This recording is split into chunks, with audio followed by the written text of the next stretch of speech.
Good morning बच्चों। आज हम लोग नया टॉपिक शुरू करने जा रहे हैं, equation of plane. Equation of plane हम लोग मैं दो तीन फॉर्म में बताऊंगा। एक नॉर्मल फॉर्म में बताऊंगा, नॉर्मल फॉर्म, एक जनरल फॉर्म, एक बताएंगे इंटरसेप्ट फॉर्म। तीन मेन फॉर्म में बदलेंगे और उसके बाद प्लेन जब 2 पॉइंट से पास करे, 3 पॉइंट से पास करे, 1 पॉइंट से पास करे, कैसे लिखते हैं। तो पहला है, हम लिखते हैं form normal form. Normal form क्या कहेंगे, equation of line, equation of a line, sorry not plane, equation of a plane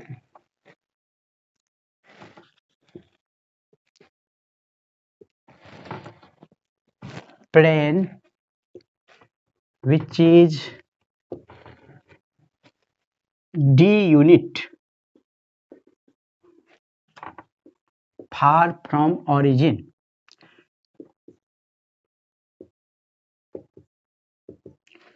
Equation of a plane which is d units far from origin and a unit normal vector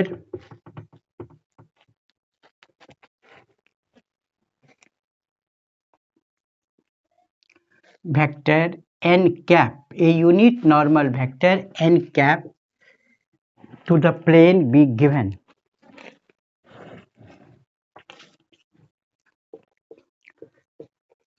To the plane be given.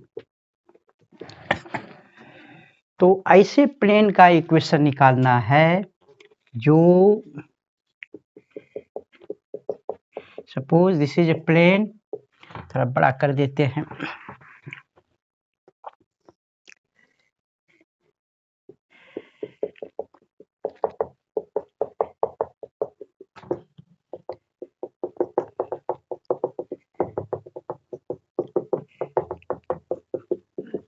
This is a plane named as P। मान लीजिए plane का नाम P है, which is d units far from origin. If O is origin, so origin से इसकी दूरी जो है, शॉर्टेस्ट डिस्टेंस, मान लीजिए OL is equal to d units, मतलब ओरिजिन से इसकी डिस्टेंस जो है d यूनिट्स है। और इस प्लेन पर एक यूनिट नॉर्मल वेक्टर है, परपेंडिकुलर है, ये है नॉर्मल मतलब परपेंडिकुलर, n कैप। तो ये प्लेन है, इस प्लेन पर एक यूनिट नॉर्मल वेक्टर दिया हुआ है और डिस्टेंस फ्रॉम ओरिजिन दी हुई है। तो इस प्लेन का इक्वेशन कैसे होगा, जैसे कि मान लीजिए एग्जांपल लेते हैं, ये हमारा प्लेन है और यहाँ पर एक ओरिजिन है। ओरिजिन से डिस्टेंस, इसका परपेंडिकुलर डिस्टेंस कितना है, d यूनिट्स, और इस प्लेन पर एक यूनिट नॉर्मल वेक्टर दिया हुआ है। यूनिट नॉर्मल मतलब उसका मैग्नीट्यूड हमेशा 1 है, मतलब डायरेक्शन जो है ये LO का डायरेक्शन n कैप है, अपवर्ड है, या नीचे है तो OL का होगा -n कैप, इस तरह से। तो इसकी प्लेन, इस प्लेन का इक्वेशन क्या होगा, तो लिखते हैं late P be a plane which is d units far from origin, origin से d यूनिट पर है, दूरी पर है, and n cap a unit vector, unit normal vector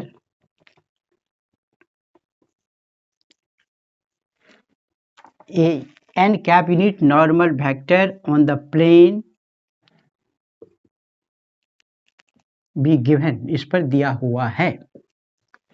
अब इसका इक्वेशन क्या होगा, तो suppose R is any point on the plane, जैसे L है ना प्लेन पर, उसी तरह R एक पॉइंट है जिसका पोजीशन वेक्टर मान लीजिए आर वेक्टर आर है। R means arbitrary point. जब हम इसको ज्वाइन करते हैं एल आर को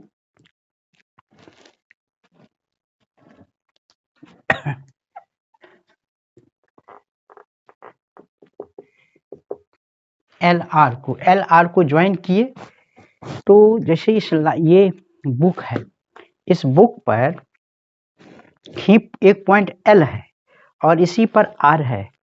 एक पॉइंट ये एल है जहां पर कि ओरिजिन से शॉर्टेज डिस्टेंस है, इसी पॉइंट पर हम आर लिए। तो आर एक आर्बिट्रेरी पॉइंट है, आर कभी यहाँ कभी यहाँ कभी यहाँ कभी यहाँ, तो आर कहीं पॉइंट लिए तो एल आर जो है लाइन एल आर इस प्लेन पर ही होगा। तो इसका मतलब है ये जो ओ एल है या नॉर्मल वेक्टर है वो लाइन पर भी परपेंडिकुलर होगा। तो यहाँ पर ओ एल आर को ज्वाइन कर दिए तो एल आर हमारा क्या हो गया, एक लाइन हो गया। और यहाँ से मान लीजिए एक पोजीशन वेक्टर ओ से ऐसे है O R, let R is a point whose position vector is a vector r be an arbitrary point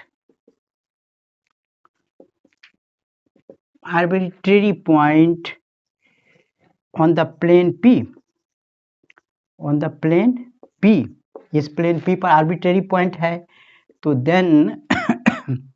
then O R vector O R मतलब वेक्टर आर और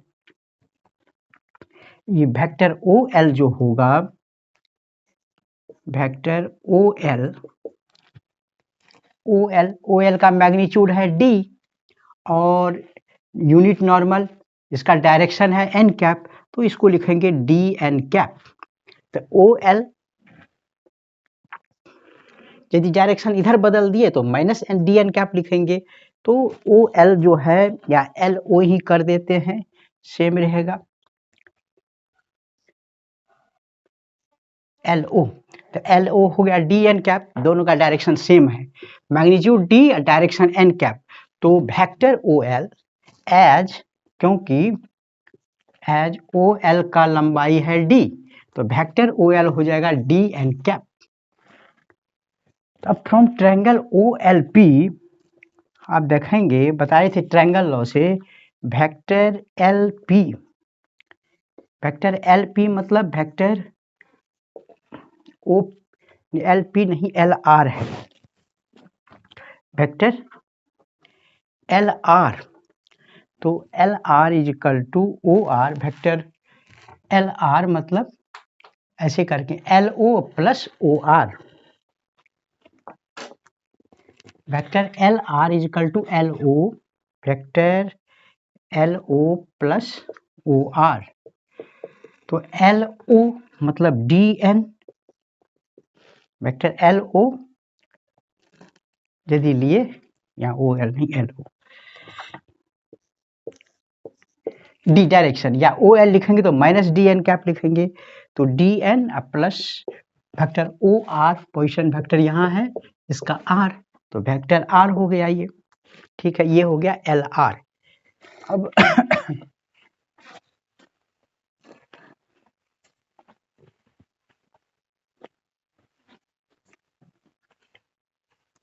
अब देखिए एल आर हो गया, तो सिंस ये जो है L O vector L O is perpendicular to L R, vector L R पर परपेंडिकुलर है, एल ओ इस पर एल आर पर परपेंडिकुलर है, therefore L O vector L O dot product L R is equal to 0। दो vector का dot product 0 होगा तभी दोनों आपस में परपेंडिकुलर होगा। तो एल ओ को लिख सकते हैं, एल ओ मतलब हो गया D N cap dot L R मतलब D N cap plus R is equal to 0 D N cap.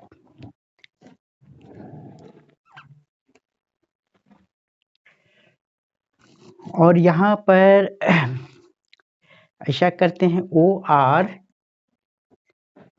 यहाँ एल आर, तो O R minus O L हो जाएगा। एल आर मतलब थोड़ा गलत लिखा गया, एल आर मतलब O R minus O L, O R vector R minus O L D N cap.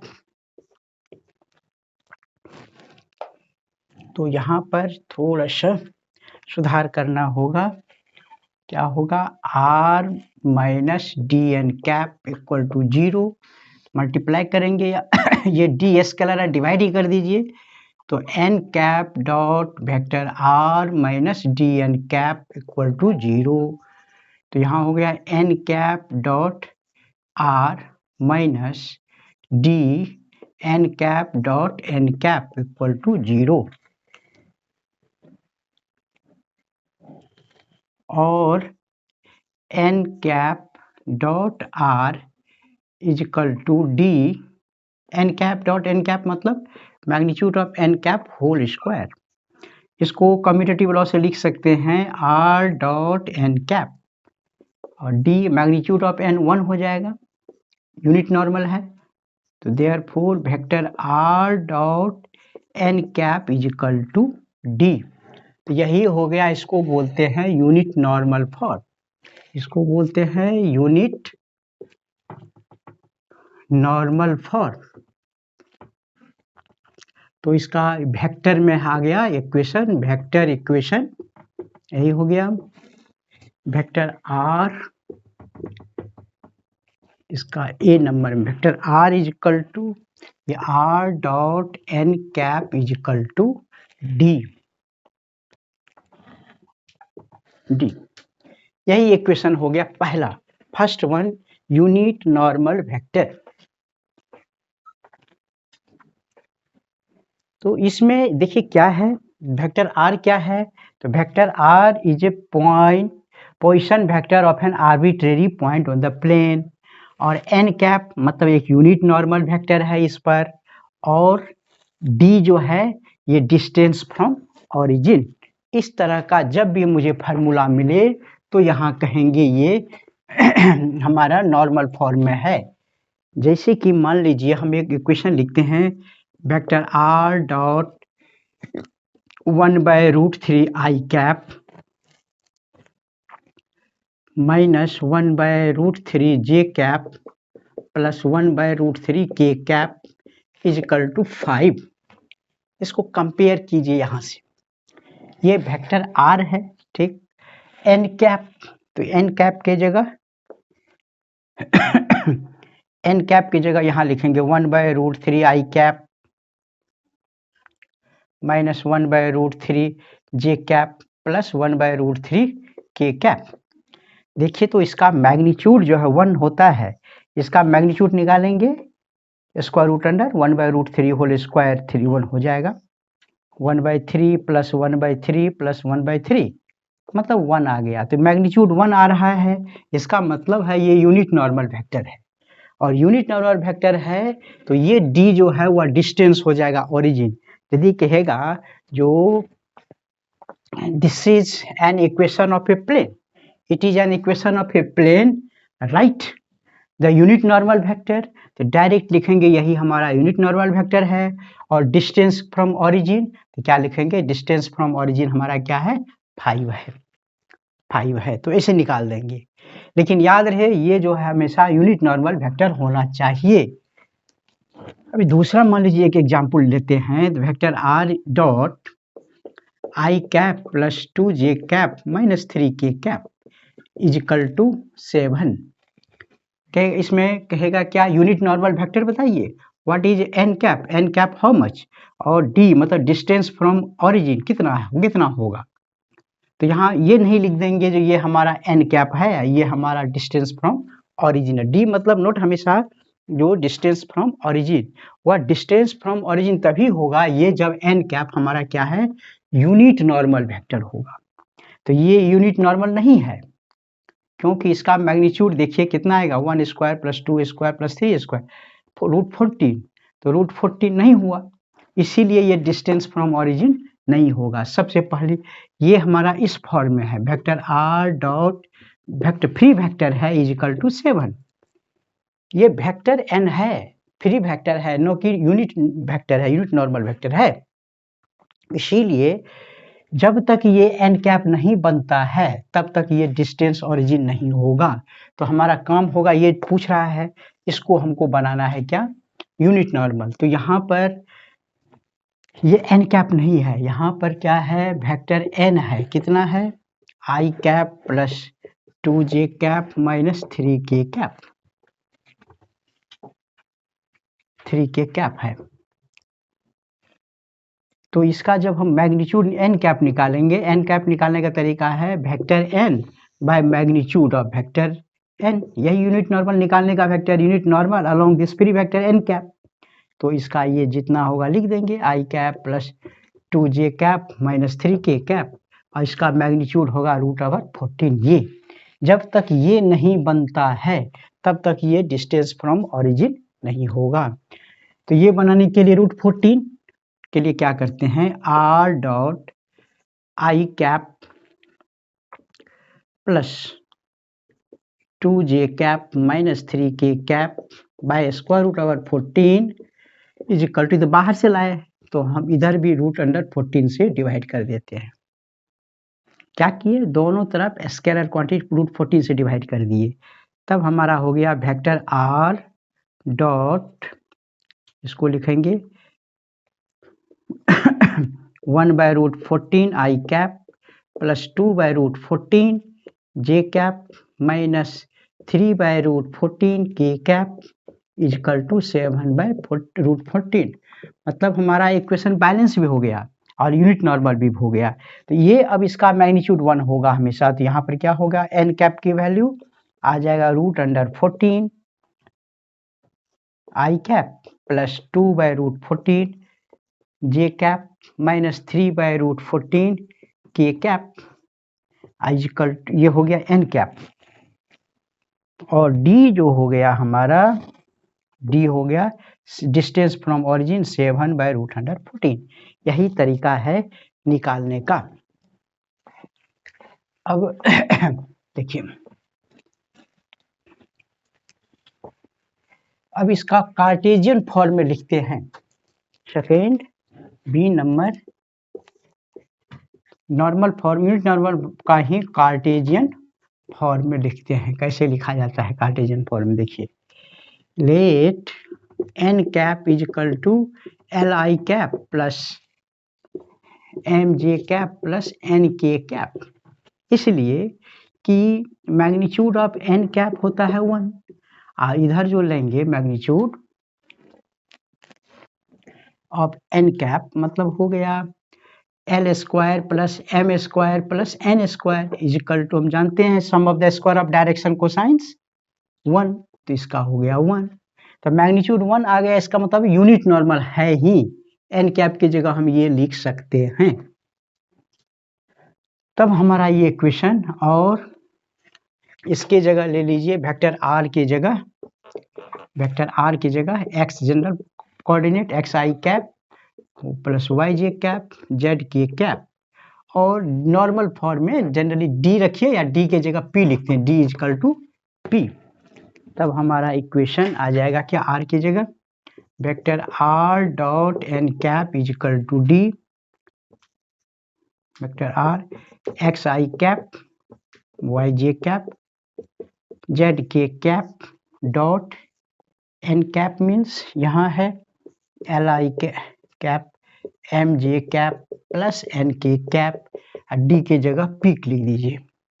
यही हो गया। इसको मल्टीप्लाई करेंगे आई डॉट आई 1, तो L x plus M Y plus N Z is equal to P. तो ये हो गया यूनिट नॉर्मल फॉर्म में। तो यही दो फॉर्म है, एक वेक्टर फॉर्म और कार्टेशियन फॉर्म। कार्टेशियन फॉर्म में जब लिखेंगे यही इक्वेशन को, तो ये इक्वेशन हमारा ये हो जाएगा L x plus M Y plus N Z is equal to P. ये पी हो गया distance from origin, L M N हो गया क्या, unit normal vector L I cap M J cap N K cap. चलिए, ये बताया क्या, equation of plane which is d units far from origin and a unit normal vector n cap perpendicular to the given plane। अब दूसरा लिखते हैं, जब origin से distance नहीं हो प्लेन का दिया हुआ, तो second number equation of a plane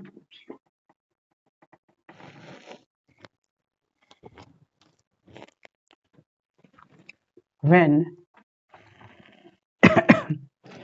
a unit नहीं, a normal vector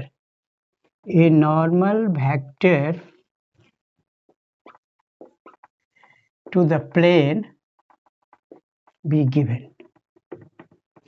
normal vector मतलब जैसे मान लीजिए n vector n free note n cap ऐसा दिया हुआ है, जैसे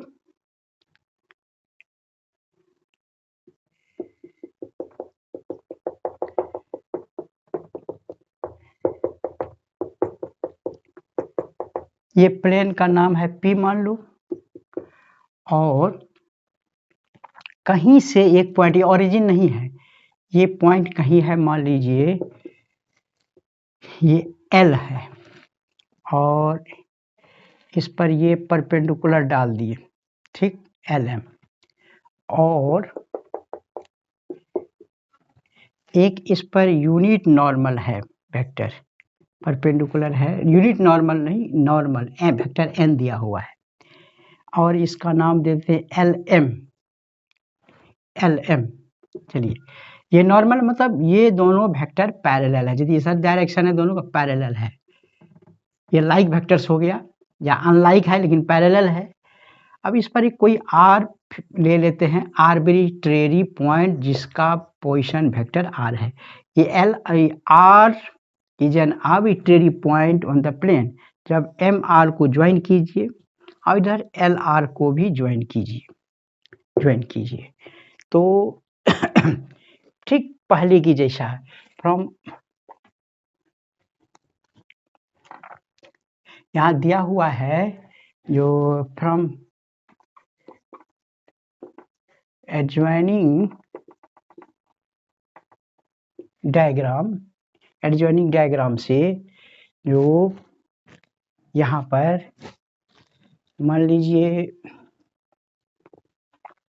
ऐसे करते हैं, ये जो डाले हैं LM और इसको N कह डालते हैं, मान लीजिए N, ये N, और इसको भी ज्वाइन कर देते हैं,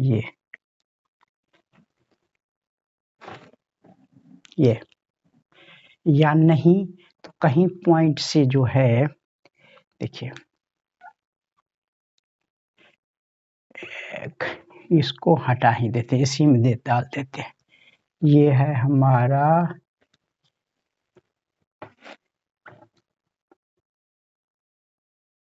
हाँ, ये तो फ्री वेक्टर है, मैग्नीट्यूड इसी के साथ है, तो n है और यहाँ L कर देते हैं, ठीक,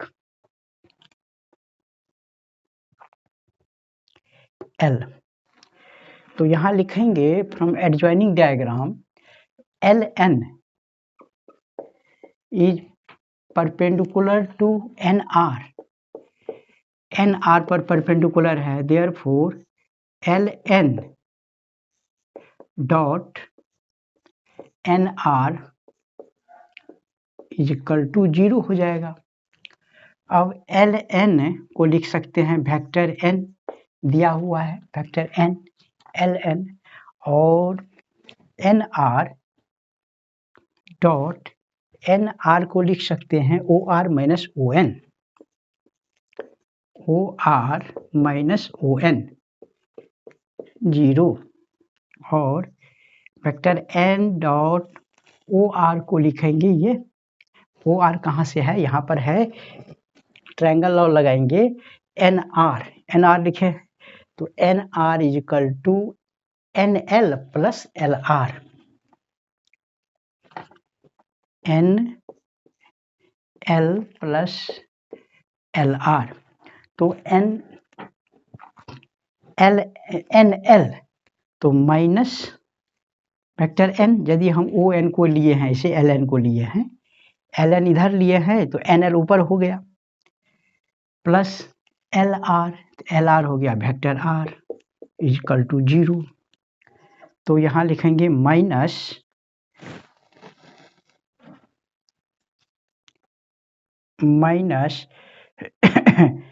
vector n dot vector n minus plus n dot r is equal to 0।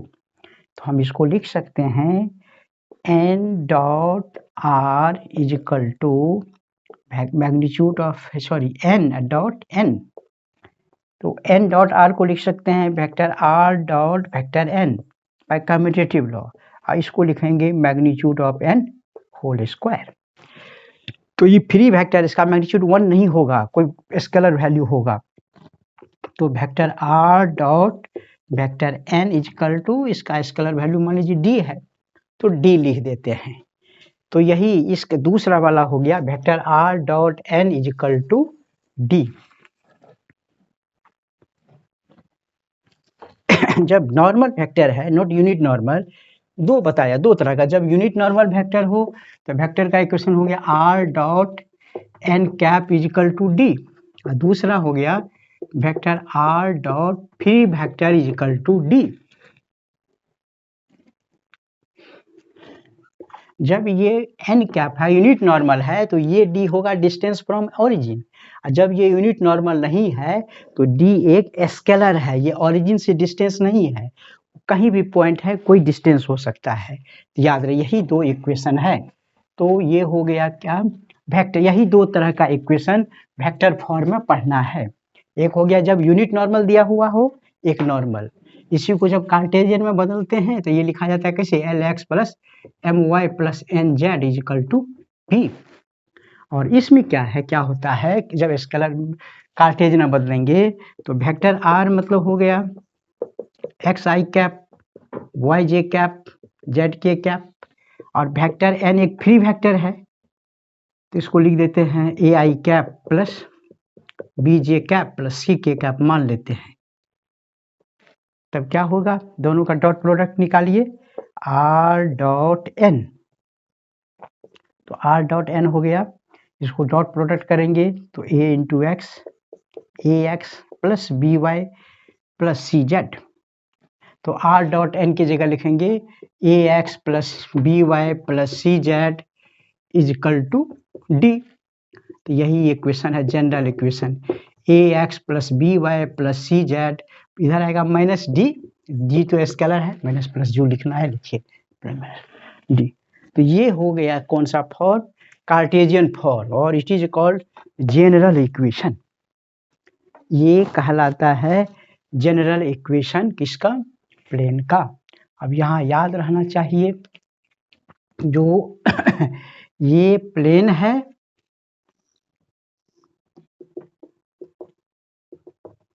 जिसका इक्वेशन अभी मान लीजिए हम निकाले हैं क्या, A X plus B Y plus C Z plus D equal to 0। तो इस जो है ये परपेंडिकुलर कौन है, n, वेक्टर n। तो वेक्टर n है तो n को ही माने थे ए आई कैप, कहने का मतलब A I cap plus B J cap plus C K cap, ये माने। तो ये जो ए बी सी जो है ये डायरेक्शन रेशियो हो गया, ये वेक्टर का, ये n का, इसका डायरेक्शन हो गया ए बी सी। इसका मतलब ये हो गया कोई प्लेन है जिसका इक्वेशन है A X plus B Y plus C Z plus D equal to 0, तो मैं कहूँ इस प्लेन पर जो नॉर्मल होगा उसका डायरेक्शन रेशियो कौन होगा, तो direction ratio A B C. A B C मतलब A B C, X Y Z का जो कॉफिशिएंट होगा, एक्स वाई जेड का कॉफिशिएंट वह परपेंडिकुलर हो वेक्टर का डायरेक्शन रेशियो होगा। ये बड़ा इंपॉर्टेंट चीज है याद रखने के लिए। मैं ऐसे क्वेश्चन एक दे दूं, मैं कहूं जो what is direction ratios of normal to the plane x minus 2y plus 3z plus 5 equal to 0। कौन है इस पर, तो यहाँ ए का वैल्यू कुछ नहीं तो 1 है। जब इसको कंपेयर करेंगे A X plus B Y plus C Z से, तो यहाँ लिखेंगे direction ratios of normal vector to the plane are कौन सा होगा, एक्स का कोफिशिएंट 1, -2 एंड 3, यही डायरेक्शन रेशियो होगा। डायरेक्शन रेशियो तो इसी में छुपा हुआ है, इक्वेशन ऑफ प्लेन में छुपा हुआ है direction ratio. A B c जो कोफिशिएंट होगा वही होगा हमारा क्या, direction ratio of the normal vector. अब जरा एक मान लीजिए क्वेश्चन पूछता हूँ, जो कोई एक इक्वेशन है, मान लीजिए हाँ, फाइंड एन कैप, मतलब unit normal vector N cap and D, distance, D मतलब distance from origin from the equation of a plane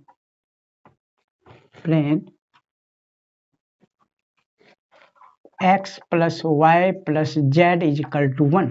ये प्लेन का इक्वेशन है, इसमें एन कैप निकालना है। तो सबसे पहले इसको वेक्टर फॉर्म में बदलेंगे हम लोग। वेक्टर फॉर्म में देखिए कैसे बदलते हैं। वेक्टर फॉर्म में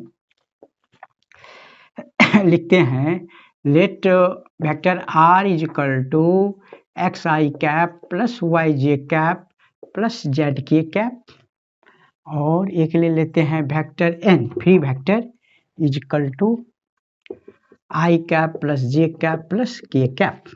इससे क्या होगा वो देखिए, vector r dot vector n is equal to 1, देखिए इसको मल्टीप्लाई कीजिए, r dot n dot product x i cap 1 तो x होगा, y से कार करेंगे y प्लस जेड, तो x plus y plus z को ऐसे लिख सकते हैं। तो वेक्टर फॉर्म आ गया, लेकिन मुझे निकालना है n cap, note vector n।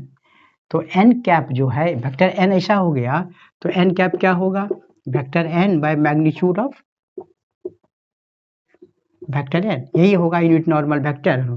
तो i cap plus j cap plus k cap by इसका मैग्नीट्यूड निकालेंगे 1 स्क्वायर मतलब √3, तो √3 से डिवाइड कीजिए।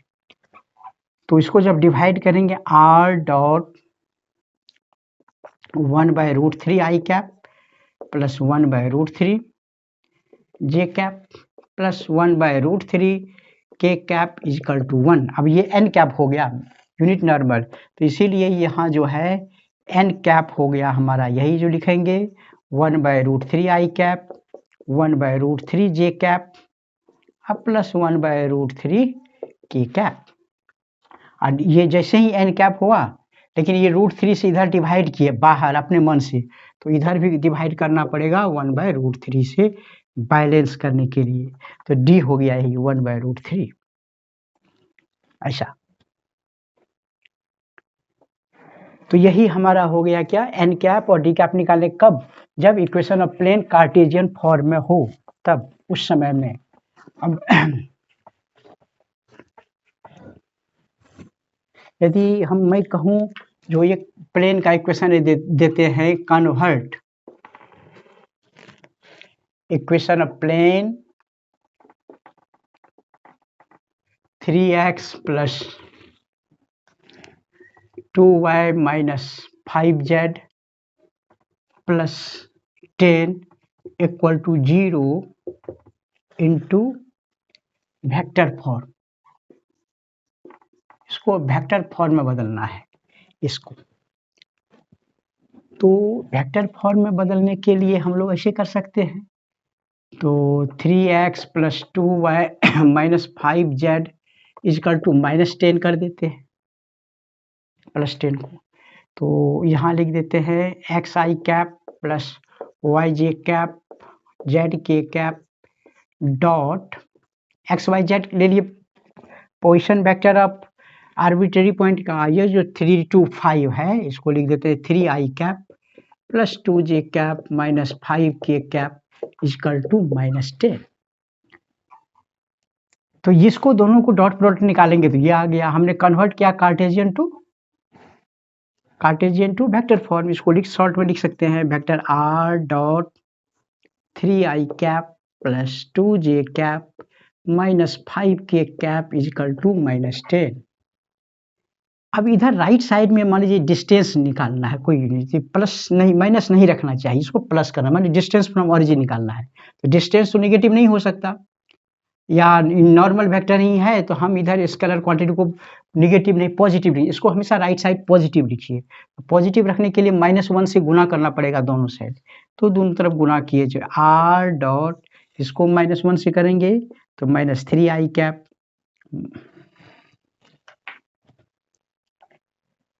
-2j cap plus 5k cap is equal to 10। ये -10 इसमें कंज्यूम हो गया,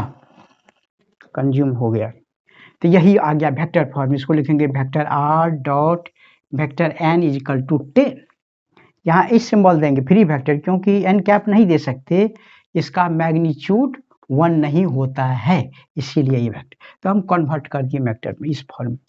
हाँ, यदि इसको हमको बदलना होगा यूनिट नॉर्मल फॉर्म में n कैप में, तो n कैप में बदल के इसको मैग्नीट्यूड बदलना पड़ेगा, तो तब हम लिखेंगे कैसे, n कैप हमारा क्या हो जाएगा, n कैप होगा vector n cap -2j cap plus 5k cap by इसका मैग्नीट्यूड 9 4 13 और 38 से डिवाइड करेंगे, तब ये हो जाएगा। तो इसको क्या करते हैं, इसको 38 से डिवाइड करेंगे, दोनों तरफ करेंगे तो डिस्टेंस फ्रॉम ओरिजिन हो जाएगा। तो इस तरह से हम लोग बदलते हैं कार्टेशियन फॉर्म को वेक्टर फॉर्म में, वेक्टर फॉर्म को कार्टेशियन फॉर्म में। तो जनरली चलता है कौन सा फॉर्म, ये जो सेकेंड वाला जो बताए equation of plane vector form में यही चलता है। क्या चलता है, vector r dot n is equal to d, यही चलता है प्लेन का इक्वेशन। और जनरल इक्वेशन में चलेगा ax कार्टेशियन में by plus cz plus d equal to 0, जहां पर वेक्टर n है इस फॉर्म में नॉर्मल टू द प्लेन, और यहाँ ए बी सी या A I cap plus B J cap C K cap normal है प्लेन पर, या कहेंगे A B C direction ratio है, किस पर, नॉर्मल वेक्टर का डायरेक्शन रेशियो है। तो प्लेन का इक्वेशन समझ गए। अब हम लोग को समझना है क्या, एंगल बिटवीन टू प्लेन से हटा दिया है सिलेबस से, फिर भी बता देते हैं जो दो प्लेन के बीच में एंगल कैसे निकालते हैं। तो देखिए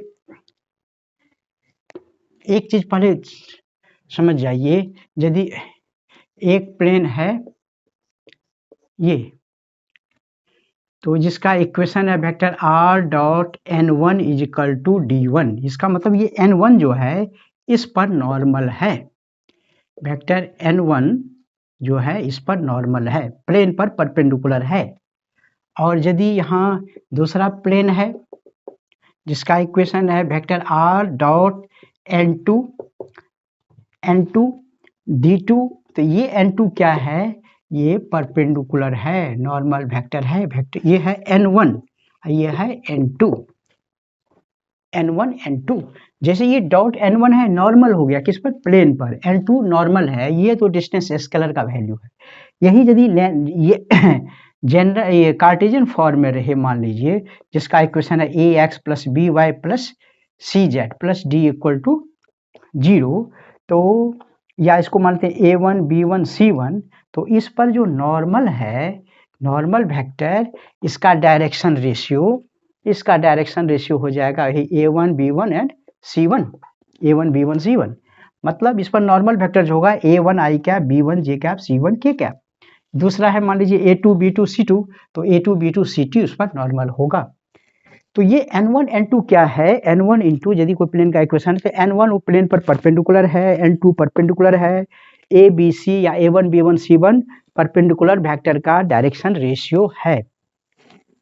चलिए अब थोड़ा सा बता देते हैं angle between two planes, syllabus में से है नहीं, तो एंगल बिटवीन टू प्लेन्स, दो प्लेन के बीच में एंगल कैसे निकालते हैं।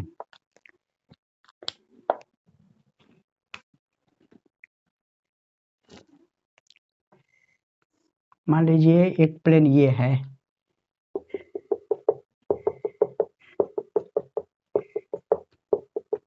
ये प्लेन, जिसके प्लेन का नाम है P1, और मान लीजिए इसका इक्वेशन ले लेते हैं vector r dot n1 is equal to d1, और एक दूसरा प्लेन ले लेते हैं ऐसे,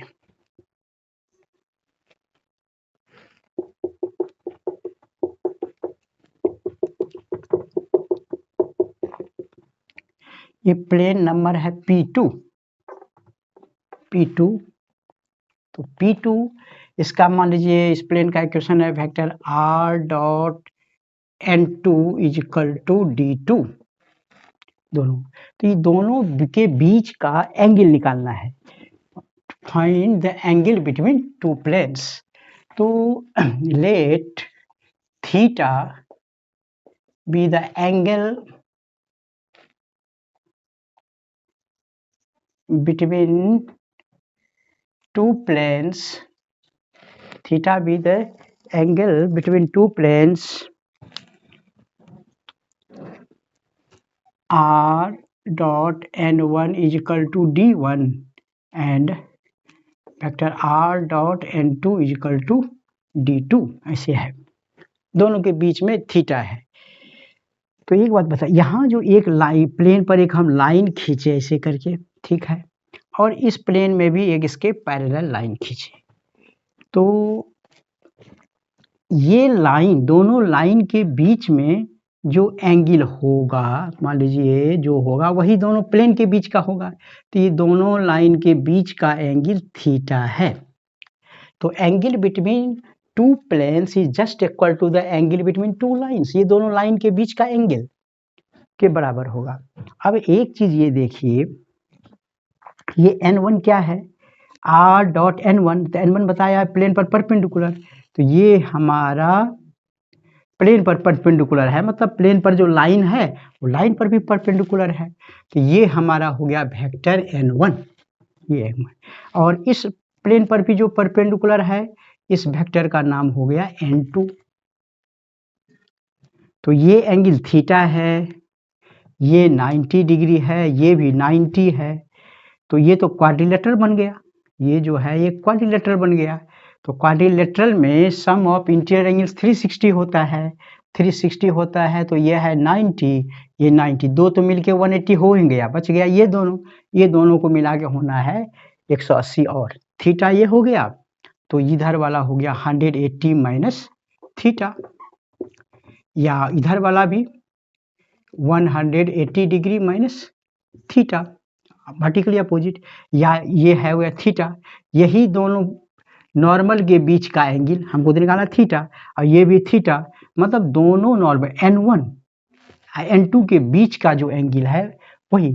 तो सबसे पहले दो प्लेन के बीच का एंगल मतलब दोनों लाइन का बीच में एंगल, और दोनों लाइन का बीच का एंगल मतलब दोनों के नॉर्मल पर, तो नॉर्मल के बीच में जो एंगल होगा वही प्लेन के बीच में होगा, n1 और n2 के बीच में जो एंगल होगा वही होगा। तो यही फार्मूला लगा दीजिए cos थीटा, तो cos theta is equal to dot product लगा दीजिए n1 dot n2 bye magnitude of n1 into magnitude of n2। एक बार लेंगे थीटा एक्यूट है तो प्लस होगा, यदि 180 minus cos 180 minus theta minus होता है तो निगेटिव हो जाएगा, तो दोनों ले लीजिए एक्यूट ऑफ टू। तो यहाँ पर थीटा इज इक्वल टू हो जाएगा cos inverse plus minus n1 dot n2 bye magnitude of n1 into magnitude of n2। तो दोनों लाइन के प्लेन के बीच का एंगल निकालने के लिए दोनों प्लेन पर जो नॉर्मल वेक्टर है उसी के बीच का एंगल निकाल लेंगे, बस हो गया। जैसे दो लाइन के बीच का एंगल निकाल देते थे, क्या करते, b1 और b2 के बीच में निकालते थे, प्लेन में n1 और n2 के बीच का एंगल निकालेंगे वही डॉट प्रोडक्ट फार्मूला से। तो यही हो गया एंगल निकालने का तरीका, अभी हमारा सिलेबस में हटा दिया है। और एक बात सुनिए, थीटा यदि 0 डिग्री हो जाए तो दोनों प्लेन एक दूसरे से स्क्वायर प्लेनर हो जाएगा, सो जाएगा एक दूसरे पर या कॉन्सिडेंट हो जाएगा 180 माइनस थीटा पर। तो दो प्लेन कब कॉप्लेनर हो जाएगा? तो कॉप्लेनर हो जाएगा तभी कॉप्लेनर होगा जब थीटा 0 हो जाएगा या 180 डिग्री। या एक प्लेन दूसरे पर परपेंडिकुलर कब होगा? Theta 90 degree. जब हम थीटा 90 डिग्री करेंगे तो कॉस 90 0, इधर वाला 0, तो n1 डॉट n2 हमारा क्या हो जाएगा? 0। दोनों नॉर्मल का डॉट प्रोडक्ट यदि 0 हो जाए तो दोनों प्लेन आपस में एक दूसरे पर परपेंडिकुलर हो जाएगा। और यदि कॉप्लेनर होने के लिए थीटा का वैल्यू 0 डिग्री हो जाएगा। ये हुआ प्लेन का इक्वेशन। प्लेन का इक्वेशन सीखे, एंगल बिटवीन दो प्लेन सीखे। अब एक टॉपिक बचा है जो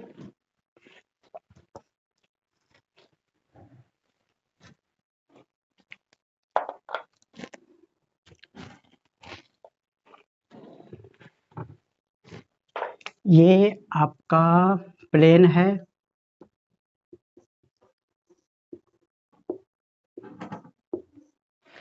ये P है, इधर Q है। P से इस पर हम डिस्टेंस निकालते हैं, shortage distance. Coordinate of P है अल्फा बीटा गामा। इस प्लेन का इक्वेशन है ax plus B Y plus C Z plus D equal to 0 0 0।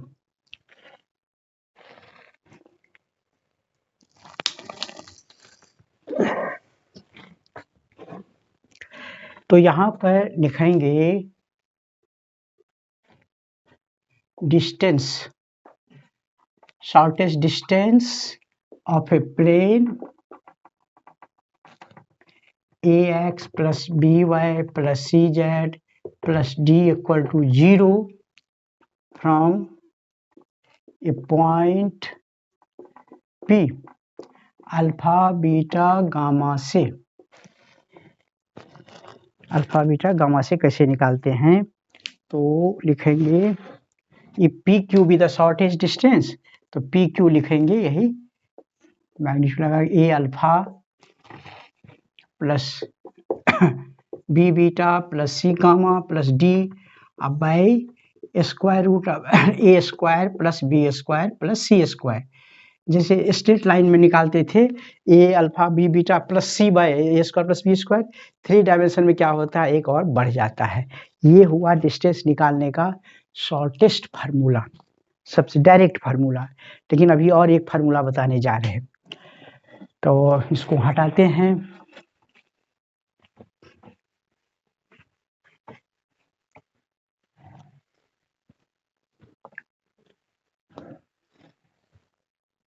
एक लेते हैं क्वेश्चन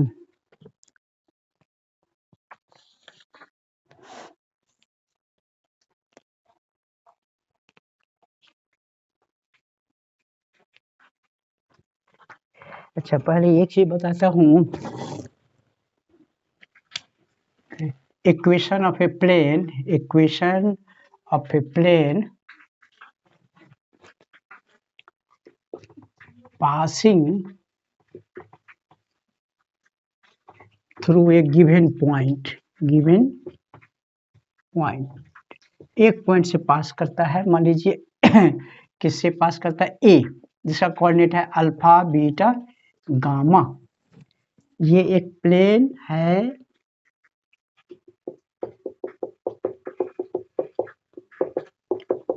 जो एक पॉइंट ए से पास कर रहा है, अल्फा बीटा गामा जिसका कोऑर्डिनेट। इसका इक्वेशन क्या होता है?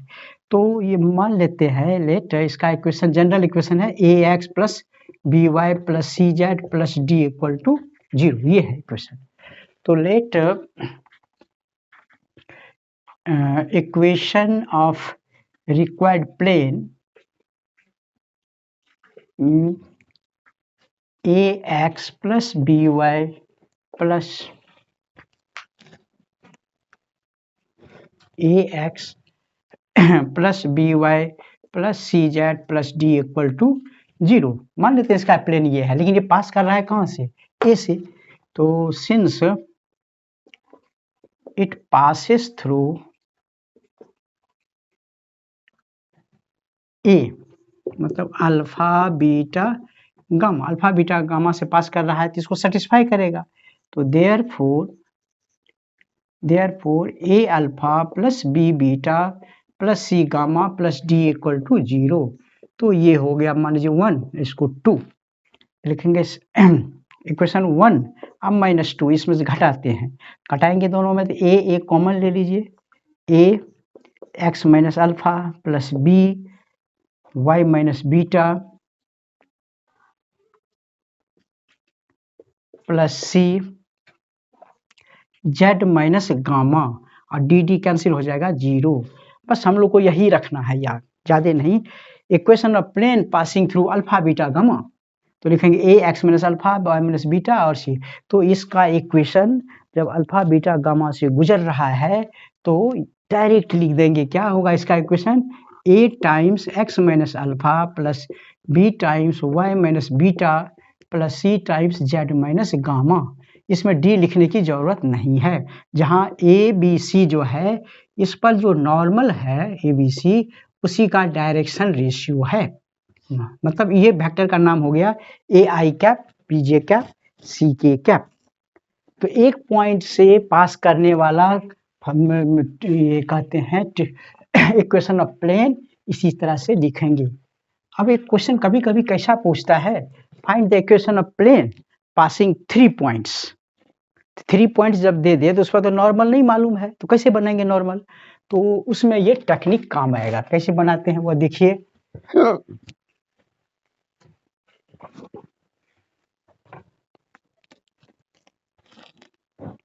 एग्जाम्पल बुक से लेते हैं, equation of plane passing through 3 points.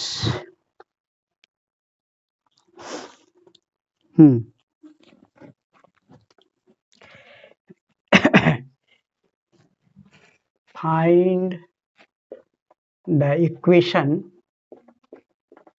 of a plane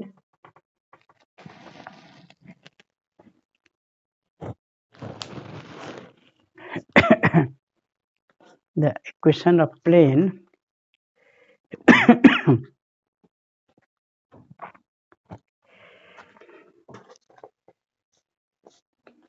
plane passing through 3.110, एक ले लेते हैं 110 121 121 and -2 to -1, ये 3 पॉइंट से पास करता हुआ प्लेन का इक्वेशन निकालिए। तो कहने का मतलब ये हमारा प्लेन है तो 3 पॉइंट से पास करता है। मान लीजिए एक पॉइंट हो गया ए, कोऑर्डिनेट 1 1 0, एक पॉइंट हो गया बी जिसका कोऑर्डिनेट है 1 2 1 और एक पॉइंट है सी जिसका कोऑर्डिनेट है -2 2 1, ऐसे पास करता है। तो अभी तो बताए एक पॉइंट से पास करते हुए कैसे लिखेंगे, A times of X minus alpha. तो लिखते हैं let equation of the required plane is plane passing through, कोई एक पॉइंट सेलेक्ट कर लेते हैं इसमें से। मान लीजिए यही 1 2 1 से है, कितना था 1 2 कोई एक सेलेक्ट कर लेते हैं। Equation of plane pass, let equation of the required plane passing through B, मतलब 1 2 1, कोई भी पॉइंट सेलेक्ट कर सकते हैं जो इच्छा हो। इज क्या मानेंगे a इंटू एक्स माइनस 1, यहाँ अल्फा की जगह 1 है, plus B times Y minus 2 plus C times Z minus 1, Z में X minus 1 Y minus 2 Z minus 1 is equal to 0। ये इक्वेशन मान लेते हैं, यही इसको 1, यही ऐसा है। लेकिन अब हमको कहीं से ए बी सी का वैल्यू खोज के इसमें डालना पड़ेगा तभी निकलेगा। तो अब हम जानते हैं ये प्लेन जो है सिर्फ इसी से नहीं पास कर रहा है, ये दोनों से भी पास कर रहा है, ए और सी से भी। तो यहाँ लिखेंगे सिंस प्लेन 1 जो इसको मार्किंग किए, प्लेन 1 ऑल्सो पासिस थ्रू ये A110 एंड C-2 इससे भी पास कर रहा है, तो ये दोनों पॉइंट इसको सेटिस्फाई करेगा। तो इसमें डाल देते हैं वैल्यू में, तो देयरफॉर A इंटू पहला वाला डालेंगे x के जगह 1, तो 1 - 1 प्लस b के जगह y के जगह क्या है 1, तो 1 - 2 और b भी होगा यहाँ b, अब प्लस c, z है कितना 0, 0 - 1 इक्वल टू 0। तो इसको सॉल्व करेंगे, ये तो 0 हो गया, माइनस b अब माइनस c, तो -1 - b minus c equal to 0, मतलब b plus c equal to 0, b plus C हो गया 0। और फिर ये -2 से भी पास कर रहा है, तो a इंटू एक्स की जगह 2 डालेंगे, -2 -2 - 1 प्लस b, y की जगह 2 2 - 2 प्लस c के जगह c या z की जगह 1 - 1 0।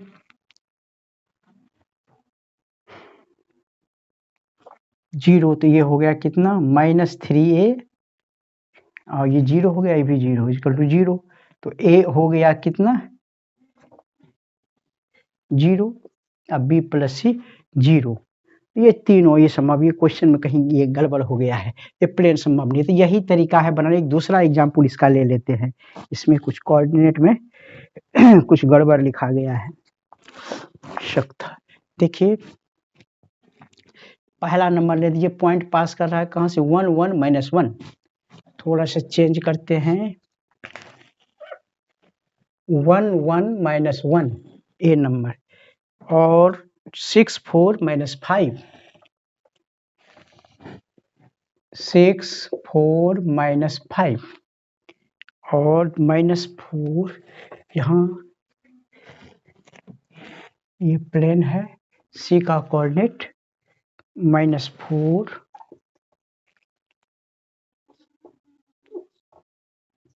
-2 और 3, इससे बनाते हैं। तो इसमें बदल देंगे कोऑर्डिनेट को, पासिंग थ्रू 1 1 - 1, इधर बी में लिखेंगे 6 4 - 5 6 4 - 5 और इसमें -4 -2 एंड 3 इसे पास कर। तो यहाँ लिए पासिंग थ्रू, तब पसंद किए हम लोग किसको 6 4 - 5 6 4 - 5 को, तो 6 4 - 5 से गुजरे तो 6 सेटिस्फाई करेगा, तो x के जगह लिखेंगे 6 -1, y की जगह 4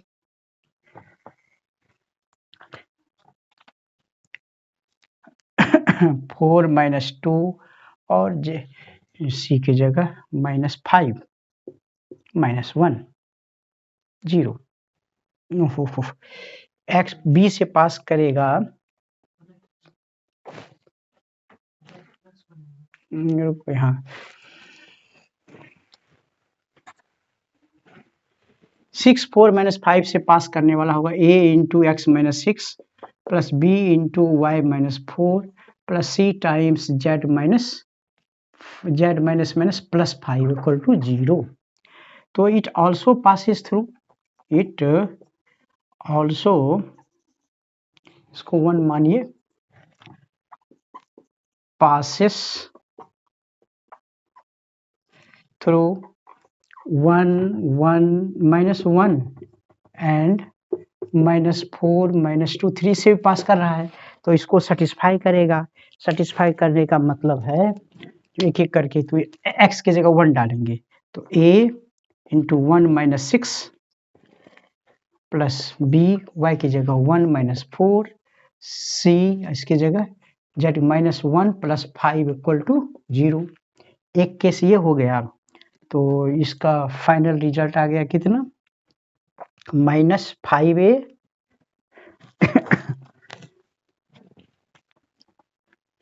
-5a -3b प्लस 4c 0 करने का मतलब माइनस से गुना कर देते हैं तो 5a plus 3b minus 4c equal to 0। ठीक है, अब फिर सेकेंड पॉइंट डालेंगे तो a इंटू एक्स की जगह -4 -6 b times y -2 -4 c times z हो 3 + 5 इक्वल टू 0। तो ये हो जाएगा कितना -10a -6b और प्लस 8c 0। तो ये सेवरल प्लेन यहाँ भी वही हो गया, 2 से करेंगे 10a इसको 5 से डिवाइड कीजिए तो 5a plus 3b plus -4c equal to 0।